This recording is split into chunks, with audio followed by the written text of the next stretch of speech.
আসসালামু আলাইকুম রহমতুল্লাহ। কম্পিউটার একাডেমিতে তোমাদের জানাই স্বাগত। আশা করি তোমরা ভালো আছো। আজ আমি তোমাদের সাথে আলোচনা করব ডিজিটাল প্রযুক্তি নিয়ে, অর্থাৎ নবম শ্রেণীর ডিজিটাল প্রযুক্তি। আগামীকাল যে তোমাদের সামষ্টিক মূল্যায়ন আছে, সেই সামষ্টিক মূল্যায়নে কিছু তোমাদের দিক নির্দেশনা দেবে।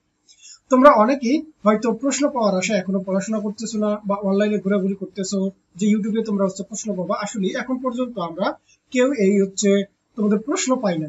আর যেহেতু এটা বোর্ড থেকে একটু দিক নির্দেশনা দেওয়া আছে যে আসলে এই প্রশ্নগুলো আর মনে হয় ফাঁস নাও হইতে পারে। তোমাদের এখন আমি বলতে চাই, আসলে তোমরা সময় নষ্ট না করে তোমরা তোমাদের দিক নির্দেশনা দেওয়া আছে যে পাঠ্য বইয়ের পৃষ্ঠা নং 1 থেকে পৃষ্ঠা 77 পর্যন্ত, অর্থাৎ তোমার প্রথম ও দ্বিতীয় অধ্যায় যেগুলো আছে এগুলো তোমাদের একটু বাসায় একটু পড়তে হবে। অর্থাৎ তোমাদের প্রথম অধ্যায় কি দেওয়া আছে যে ডিজিটাল আগামী প্রস্তুতি, আর দ্বিতীয় অধ্যায় দেওয়া আছে মূলত হচ্ছে সাইবার ঝুঁকি সম্পর্কে জানি, তথ্য নিরাপত্তা নিশ্চিত করি।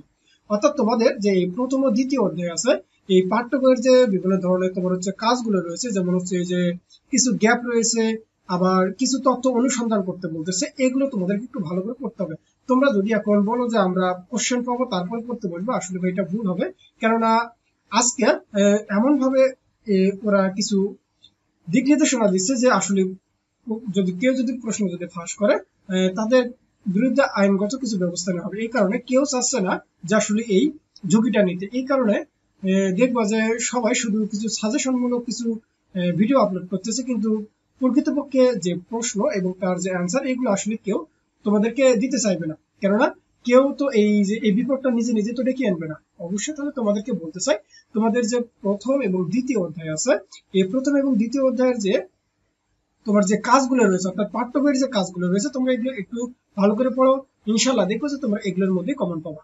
তোমরা অযথা সময় নষ্ট করিও না, তোমাদের প্রতি আমার এটা রিকোয়েস্ট। তাহলে তোমরা অবশ্যই এখন পড়তে বসবা। আর যদি কোনো কারণে যদি কোশ্চেন ফাঁস হয়ে যায় এবং আমাদের হাতে যদি চলে আসে, আমরা চেষ্টা করবো সাথে সাথে তার অ্যান্সার এবং কোশ্চেন সহ আমার ইউটিউবের চ্যানেলে আমি আপলোড করবো। তোমরা সেখান থেকে খুব সহজে দেখতে পারবা। তাহলে তোমরা আর সময় নষ্ট না করিও, কেননা প্রশ্ন যদি পাই তাহলে তো আপলোড করব, আর যদি না পাই তাহলে তো আর কোনোভাবেই সম্ভব না। তোমাদের আর সময় নষ্ট করার কোনো সুযোগ নেই, তোমরা অবশ্যই এখন পড়তে বসবা। তাহলে তোমরা সকলে ভালো থাকবে, সুস্থ থাকবা। আল্লাহ হাফেজ।